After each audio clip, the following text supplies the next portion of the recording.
नमस्कार, vision IAS के news today के इस अंक में आप सभी का स्वागत है। इस अंक में हम आपके लिए लेकर आए हैं यूपीएससी परीक्षा की दृष्टि से महत्वपूर्ण कुछ अहम खबरें। इस अंक के साथ मैं हूं दिव्या तोमर।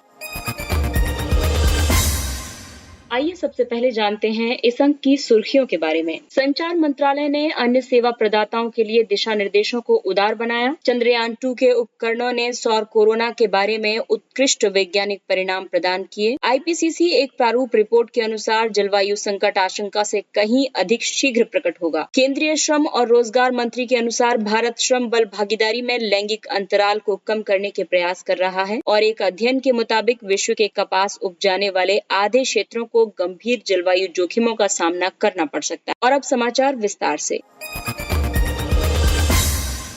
संचार मंत्रालय ने अन्य सेवा प्रदाताओं के लिए दिशा निर्देशों को उदार बनाया है। अन्य सेवा प्रदाता दूर संचार संसाधनों जैसे कि विभिन्न कंपनियों, बैंकों या अस्पताल श्रृंखलाओं के लिए टेलीमार्केटिंग, टेलीबैंकिंग या टेलीमेडिसिन का उपयोग करके एप्लीकेशन सेवाएं, सूचना प्रौद्योगिकी सक्षम सेवाएं या किसी भी प्रकार की आउटसोर्सिंग सेवाएं प्रदान करने वाली संस्थाएं हैं। भारत का सूचना प्रौद्योगिकी व्यवसाय प्रक्रिया प्रबंधन उद्योग 37.6 बिलियन अमेरिकी डॉलर का है और इसके वर्ष 2025 तक 55.5 बिलियन डॉलर तक पहुंचने की संभावना है। इन दिशा निर्देशों का उद्देश्य व्यापार में अधिक सुगमता और विनियामकीय स्पष्टता प्रदान करके वॉइस संबंधित बिजनेस प्रोसेस आउटसोर्सिंग यानी बीपीओ के विस्तार के लिए भारत को एक अनुकूल गंतव्य बनाना है। नए दिशा निर्देशों ने नवंबर 2020 में पहले ही घोषित किए गए उपायों को और उदार बनाया है। इनमें अन्य सेवा प्रदाताओं को भारत में पंजीकरण आवश्यकता की समाप्ति, work from home, work from anywhere आदि के प्रावधान शामिल हैं। आइए अब आपको बताते हैं 23 जून को घोषित अन्य सेवा प्रदाताओं से संबंधित रियायतों के बारे में। घरेलू और अंतर्राष्ट्रीय ओएसपी के बीच भेद को समाप्त कर दिया गया है। अन्य सेवा प्रदाता का electronic private automatic branch exchange विश्व में कहीं भी स्थित हो सकता है। किसी भी अन्य सेवा प्रदाता केंद्र के बीच डेटा अंतर संयोजकता यानी इंटरलिंकिंग पर प्रतिबंध नहीं होंगे। वर्क फ्रॉम होम,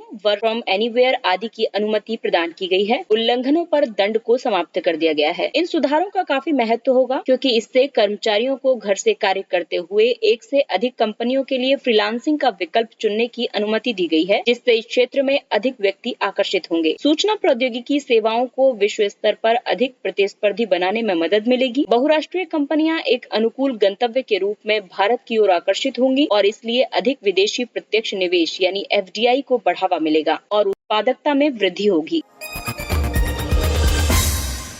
अगली खबर अंतरिक्ष क्षेत्र से। चंद्रयान के उपकरणों ने सौर कोरोना के बारे में उत्कृष्ट वैज्ञानिक परिणाम प्रदान किए हैं। वर्ष 2019-20 में सौर न्यूनतम यानी सोलर मिनिमम के दौरान चंद्रयान 2 के सोलर एक्स-रे मॉनिटर के माध्यम से सॉफ्ट एक्स-रे में सूर्य के अवलोकन ने सौर कोरोना के बारे में रोमांचक विवरण प्रदान किए हैं। कोरोना सूर्य के वायुमंडल की सबसे बाहरी परत है जिसमें गर्म, प्रसारित और ज्यादा आयनित प्लाज्मा होता है। सूर्य का चुंबकीय क्षेत्र एक चक्र से होकर गुजरता है जिसे सौर चक्र कहा जाता है और प्रत्येक 11 वर्ष में सूर्य का चुंबकीय क्षेत्र पूरी तरह से बदलकर विपरीत हो जाता है। इसका मतलब ये है कि सूर्य के उत्तरी और दक्षिणी ध्रुव स्थान बदलते हैं। वैज्ञानिक सन स्पॉट्स का उपयोग करके सौर चक्र की निगरानी करते हैं। सन स्पॉट सूर्य पर एक ऐसा क्षेत्र है जिसकी सतह अंधकारमय दिखाई देती है क्योंकि वे आसपास के हिस्सों की तुलना में कम गर्म होते हैं। सौर चक्र की शुरुआत एक सोलर मिनिमम है या जब सूर्य में सबसे कम सन स्पॉट्स होते हैं। आइए आपको बताते हैं चंद्रयान 2 के बारे में। ये भारत का दूसरा चंद्र अन्वेषण मिशन है। इसमें कई बुनियादी घटक हैं जैसे ऑर्बिटर। ये पृथ्वी और चंद्रयान 2 के लैंडर के बीच संचार को प्रसारित करने के लिए है। लैंडर जिसे विक्रम भी कहा जाता है, इसका उद्देश्य चंद्रमा की सतह पर भारत की प्रथम सॉफ्ट लैंडिंग को संपन्न करना था और रोवर जिसे प्रज्ञान कहा जाता है, ये चंद्रमा की सतह पर उतरने और स्थलों का रासायनिक विश्लेषण करने के लिए था।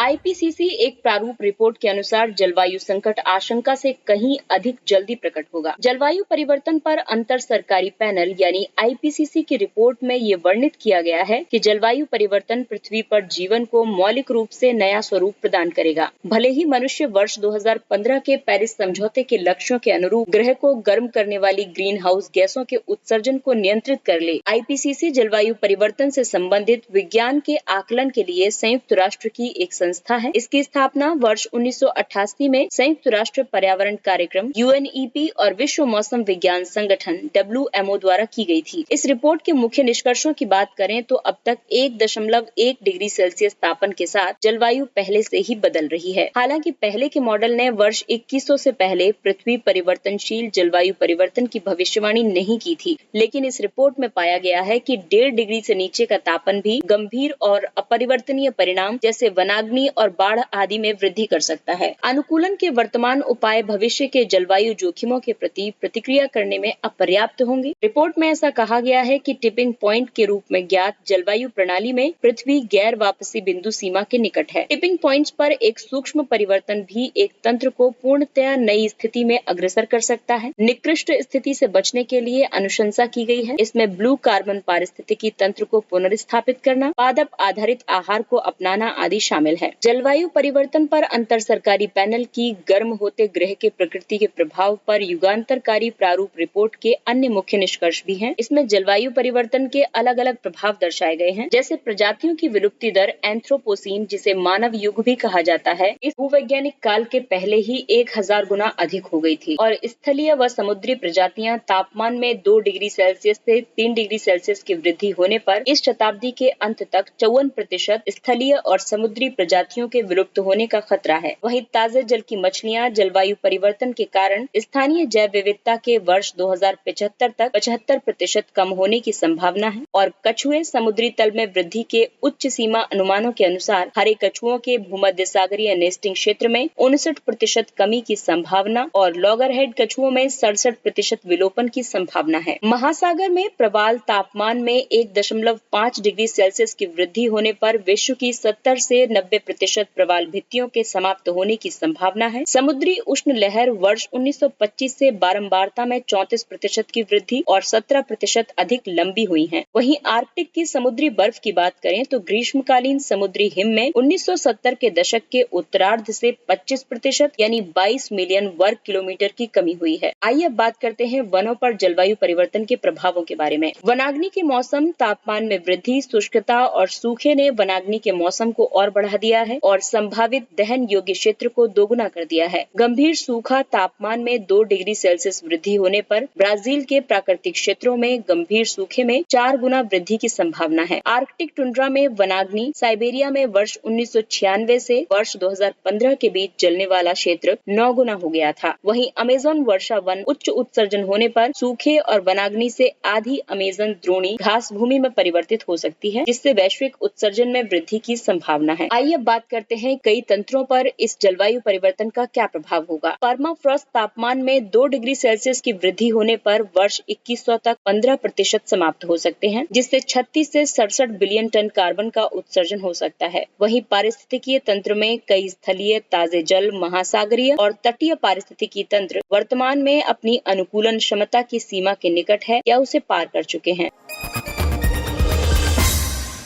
अगली खबर श्रम एवं रोजगार क्षेत्र से। केंद्रीय श्रम और रोजगार मंत्री के अनुसार भारत श्रम बल भागीदारी में लैंगिक अंतराल को कम करने के लिए प्रयास कर रहा है। भारत की महिला श्रम बल भागीदारी दर में 3 दशकों से अधिक समय से गिरावट आ रही है। 2000 के दशक के पूर्वार्ध में इसमें वृद्धि हुई थी। महिला श्रम बल भागीदारी दर यानी FLPR को पुरुषों के समान स्तर तक बढ़ाने से भारत की GDP 27% तक बढ़ सकती है। इसमें निम्न भागीदारी के कई कारण हैं, जैसे महिलाओं की शिक्षा तक पहुँच बढ़ रही है, कामकाजी आयु वर्ग की महिलाओं की शिक्षा के लिए नामांकन में बढ़ोतरी हो रही है, घरेलू आय में वृद्धि हुई है, जिससे संभावित रूप से महिलाओं की भागीदारी में कमी आई है। औपचारिक वैतनिक रोजगार के अवसरों का अभाव हुआ है। सामाजिक सांस्कृतिक मानदंड जैसे घरेलू कार्य की जिम्मेदारी, विवाह की आयु, धर्म और जाति संबंधी कारक हैं। इसके अलावा कार्यस्थल पर आने वाली चुनौतियां जैसे कि सुरक्षा, कार्य दशाएं, रोजगार सुरक्षा, वेतन असमानता और भेदभाव आदि जैसे कई मुद्दे हैं। इस दिशा में कई पहलें भी की गई हैं, जैसे वेतन, भर्ती और रोजगार की शर्तों में लिंग आधारित भेदभाव को कम करने के लिए वेतन संहिता 2019 प्रवर्तित की गई है।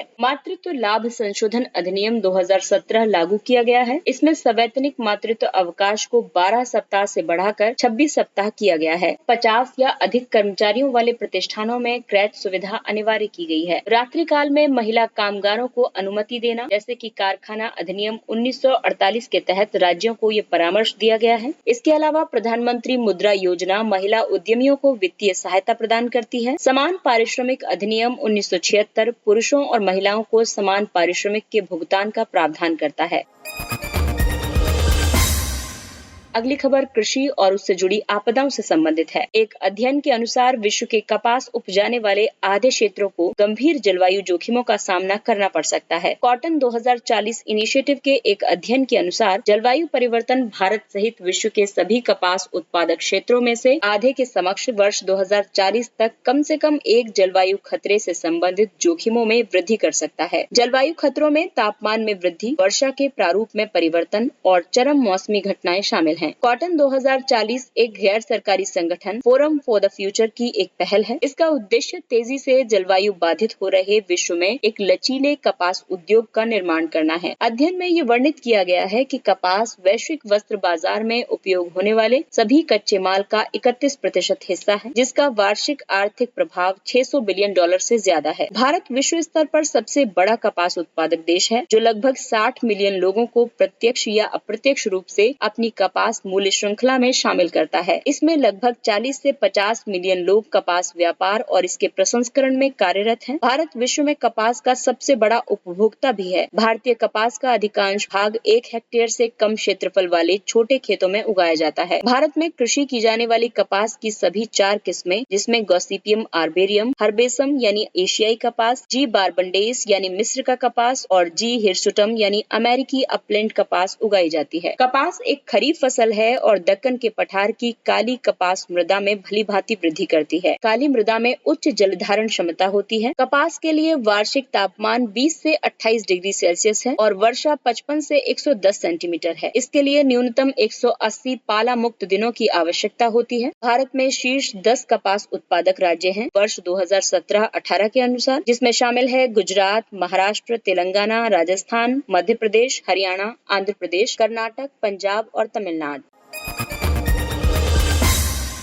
आइए अब बात करते हैं कुछ संक्षिप्त लेकिन प्रीलिम्स की दृष्टि से महत्वपूर्ण खबरों पर। Build back a better world यानी B3W पर अपने विचार साझा करते हुए भारत ने स्पष्ट किया कि विकास परियोजनाएं पारदर्शी और पर्यावरण के अनुकूल होनी चाहिए और प्राप्तकर्ता देशों पर ऋण का बोझ नहीं होना चाहिए। B3W G7 बैठक के दौरान आरंभ किया गया। ये विकासशील देशों में $40+ ट्रिलियन की अवसंरचनात्मक आवश्यकताओं को कम करने में मदद करने के लिए एक मूल्य संचालित उच्च मानक और पारदर्शी बुनियादी ढांचा साझेदारी है। B3W पहल का उद्देश्य चीन के belt and road initiative BRI का विकल्प प्रस्तुत करना है। देशों के ऋण में अत्यधिक वृद्धि और देशों की पर्यावरण की जरूरतों के प्रति संवेदनशील नहीं होने के लिए बेल्ट एंड इनिशिएटिव रोड की आलोचना की जाती है।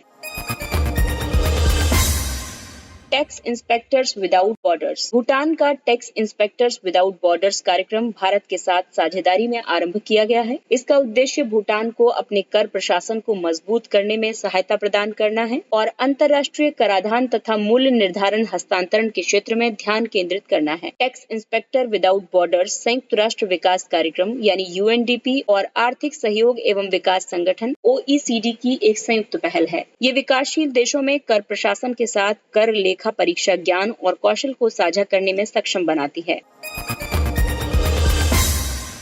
अंतर्राष्ट्रीय ओलंपिक दिवस ये प्रत्येक वर्ष 23 जून को मनाया जाता है। इसी दिन वर्ष 1894 में अंतर्राष्ट्रीय ओलंपिक समिति का गठन किया गया था। IOC एक गैर सरकारी संगठन है जो विश्व भर में आयोजित होने वाले ओलंपिक खेलों का प्रशासन देखता है। इसका मुख्यालय लुसाने स्विट्जरलैंड में स्थित है। ओलंपिक और भारत की बात करें तो भारत ने कभी भी ओलंपिक खेलों की मेजबानी नहीं की है। युवा कार्यक्रम और खेल मंत्रालय द्वारा टारगेट ओलंपिक पोडियम योजना 2014 में शुरू की गई थी। ये योजना भारत के शीर्ष एथलीटों को सहायता प्रदान करती है ताकि वे वर्ष 2020 और वर्ष 2024 ओलंपिक में पदक जीत सकें।